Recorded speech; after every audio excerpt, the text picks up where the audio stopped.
Olá, tudo bem, pessoal? Sou a professora Renata Bassani e aqui estou eu para falar um pouquinho mais sobre ecologia com vocês. No final do bloco 2 de ecologia, a gente falou um pouquinho ali sobre bioacumulação, sobre a magnificação trófica, que são assuntos de extrema importância. Então, vamos aprofundar um pouquinho nisso aqui. Como eu disse ali, nas questões do Enem, né, do último Enem, tinham ali 2 ou 3 questões abordando esse tema. E ele é muito importante, tá, na prova do Enem.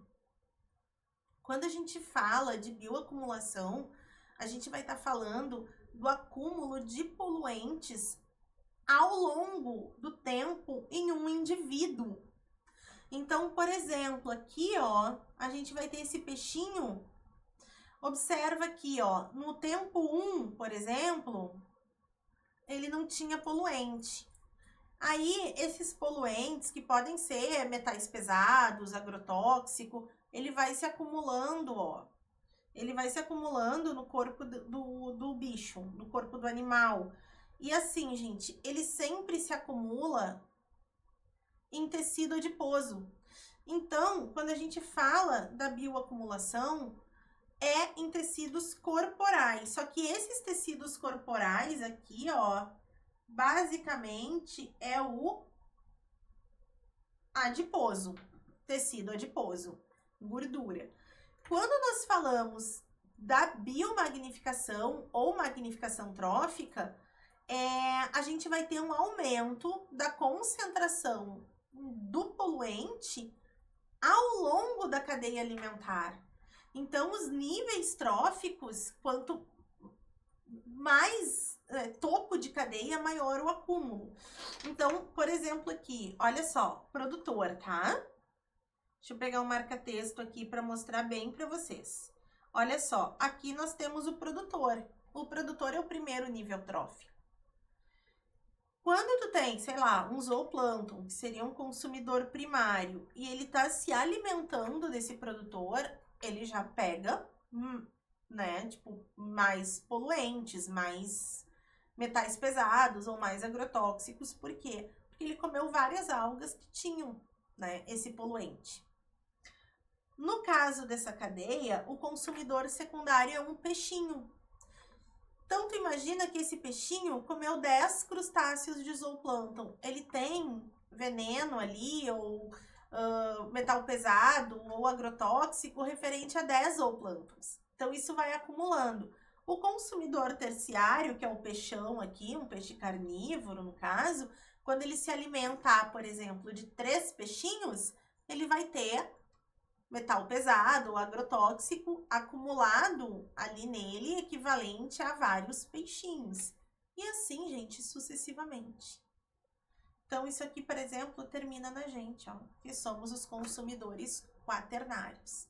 Então, quando a gente fala, né, da questão da magnificação trófica, é o acúmulo de poluentes ao longo da cadeia alimentar. E esses poluentes vão ser metais pesados, elementos radioativos, DDT. DDT é um tipo de inseticida que acaba prejudicando bastante a cadeia. E o que acontece? Tudo, tomar uma aguinha para hidratar, tudo o que acontece numa cadeia alimentar vai passar bem ou mal por um ciclo. Por quê? Porque lá na cadeia alimentar, a gente diz que a matéria é cíclica. A matéria vai e volta. A energia não, tá? A energia é acíclica, energia unidirecional, ela só vai se dissipando. A matéria volta. Então, quando a gente tem uma cadeia alimentar, o indivíduo nasce, quando ele morre, ele decompõe. Ele entra em processo de decomposição e ele devolve esses nutrientes para o ambiente, que vão ser absorvidos por outros vegetais e que vão passar ao longo da cadeia. E essa passagem de nutrientes ao longo de uma cadeia alimentar, ela vai ocorrer através dos ciclos biogeoquímicos. E quando nós falamos de ciclos biogeoquímicos, bio, vida, geo, terra, químico de químico, a gente vai dar destaque para o ciclo do nitrogênio. A gente vai ter, no ciclo do nitrogênio, o nitrogênio presente em 4 compostos. No gás nitrogênio, na amônia, no nitrito e no nitrato. E ele vai ser feito por bactérias fixadoras. Basicamente isso. O que que acontece? Vocês viram que o gás nitrogênio eu coloquei dentro de uma nuvenzinha, porque ele é uma composição da atmosfera, inclusive, muito ali, mais de 70%. Só que a gente não respira o gás nitrogênio. Então, esse gás nitrogênio, ele vai ser fixado na forma de amônia, um processo que a gente vai chamar de amonificação ou fixação. E ele vai ser feito por bactérias fixadoras, que aí podem ser rizóbiums, se tiver em raiz de leguminosa, por exemplo, tá? Essa amônia, ela não vai permanecer muito tempo no ambiente, ela precisa diminuir o seu grau de toxicidade. Então, ela vai passar por um processo chamado nitrosação e vai ser convertida em nitrito. E a partir do momento que ocorre a conversão da amônia em nitrito, quem vai fazer esse processo são umas bactériazinhas chamadas de nitrosomonas. Elas vão converter a amônia em nitrito. E depois, a gente vai ter a conversão do nitrito em nitrato. E aí, para tudo, gente, porque assim, o objetivo do nitrato é justamente, o objetivo do ciclo do nitrogênio é justamente formar o nitrato. Por quê? É isso que a gente vai ver agora. Então, quando acontece a transformação do nitrito em nitrato, nós vamos chamar esse processo de nitratação. E ele é feito, essa nitratação é feita por bactérias de um gênero chamado Nitrobacter. Tá? Quem vai fazer isso são as nitrobacteres.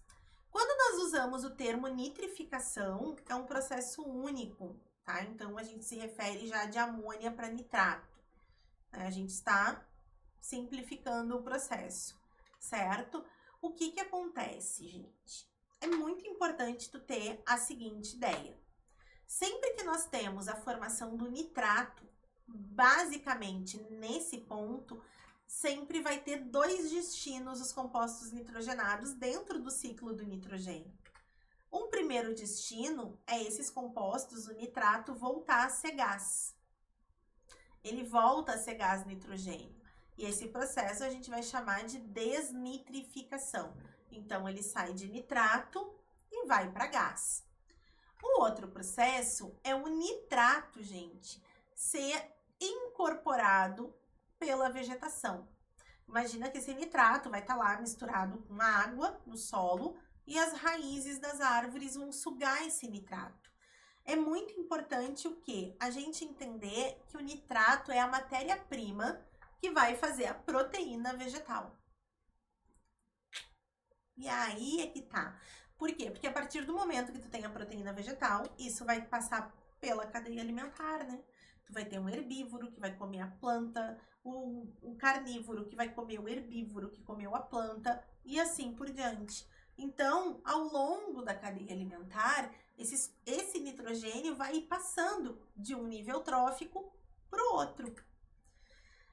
Como é que ele vai retornar? Porque a gente sabe que a matéria é cíclica. Então, o retorno dele por excreção e decomposição. Aí, dependendo do agente decompositor, ele volta na forma de nitrito, na forma de nitrato, na forma de amônia. Certo? E aí, nós temos também o ciclo do carbono. Muito importante. Vocês sabem, gente, que hoje é bem comum a gente ver um termo que é esse aqui, ó. Sequestro de carbono. Quando a gente fala em sequestro de carbono, o que é isso aqui? É quando a gente vai ter o gás carbônico sendo capturado pela fotossíntese e saindo, gente, liberando glicose e liberando oxigênio. Então, aqui nós temos a conversão. Então, na verdade, ó, o que acontece aqui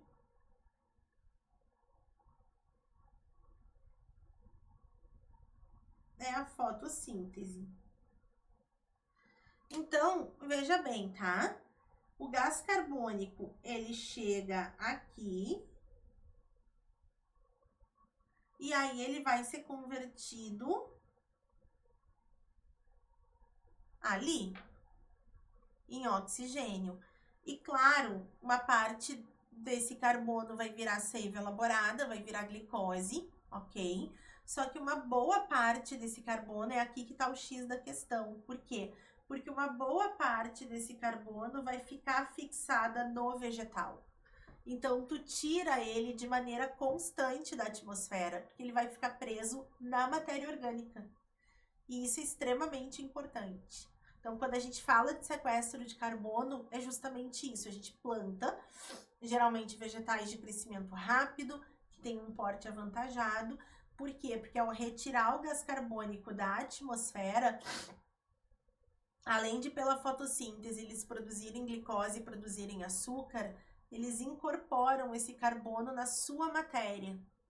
Então, eles tiram, eles sequestram o carbono e deixam ali.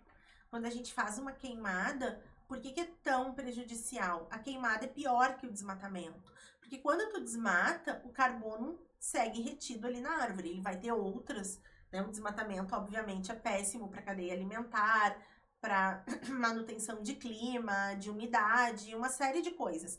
Só que a queimada, além de tu retirar a cobertura vegetal, tu devolve para a atmosfera o carbono que estava retido. Então, joga toneladas e toneladas e toneladas de carbono na atmosfera. E isso potencializa efeito estufa. Né? O gás carbônico é um gás potencializador de efeito estufa. Quando a gente fala, então, olha só, gente. Quando nós falamos do gás carbônico, ele vai ser retirado... ele vai ser retirado da atmosfera, tá? Num processo de fotossíntese. Aqui. E aí, o que acontece? Vai rolar a fotossíntese e a gente vai transformar esse gás carbônico aqui em glicose e aí ele também libera oxigênio. O que acontece? Uma boa parte dessa glicose vai ficar retida nos tecidos vegetais. É o sequestro de carbono. Só que vocês concordam comigo que uma parte disso aqui cai na cadeia alimentar, ó. Aí esse bichinho aqui, esse esquilinho, tá consumindo carbono através de açúcar ali da planta. Quando esse coiote se alimentar do esquilo, ele pega o gás carbônico. Então ele vai passando, por exemplo, ó, faz o seguinte, puxa o ar. Tu inspirou, tá bom? Quando tu inspirou, tu sabe que tu inspira oxigênio. E quando tu expira, não sai CO2, o teu corpo não produz carbono. Esse carbono não veio do oxigênio que tu inspirou. Da onde que ele tá saindo? Do que tu comeu. Do que tu comeu. E tudo que tu comeu só existe porque tu tem uma cadeia alimentar e tu tem um vegetal que fixou carbono. Então, dessa maneira que o carbono vai passando. A gente tem outras formas também, né? Através de resíduos, da decomposição, esse carbono retorna para a natureza. A gente vai ter também a partir da queima de combustíveis fósseis. Quando tu queima combustível fóssil, tu tá jogando no planeta de volta, né, um carbono que estava retido lá há muito tempo. Aqui, olha isso aqui, gente. Deixa eu mostrar aqui pra vocês. Essa fogueirinha tá representando uma queimada, tá? Então, através da queimada, tu também joga carbono de volta para a natureza. O que eu quero chamar a atenção de vocês aqui, observa que retorno de carbono tem várias formas. Tem através da respiração vegetal, tem através da respiração animal, tem através da queima de combustíveis fósseis, tem através da decomposição, através da respiração, que a gente já viu, ó, respiração. Né? Então, tudo isso aqui são formas de devolver carbono para a natureza. Só que você tem duas maneiras de retirar o gás carbônico. Só tem uma maneira, aliás, de retirar o gás carbônico da atmosfera. Fotossíntese de plantas ou de algas. Então, veja, em verde, a gente tem as devoluções de carbono para a atmosfera. Em azul a gente tem a retirada. Sendo que as duas formas de retirada é uma única, que é a fotossíntese. Pessoal, nós encerramos aqui os ciclos biogeoquímicos e nos encontramos aí na próxima aula de revisão. Um beijo grande e até a próxima!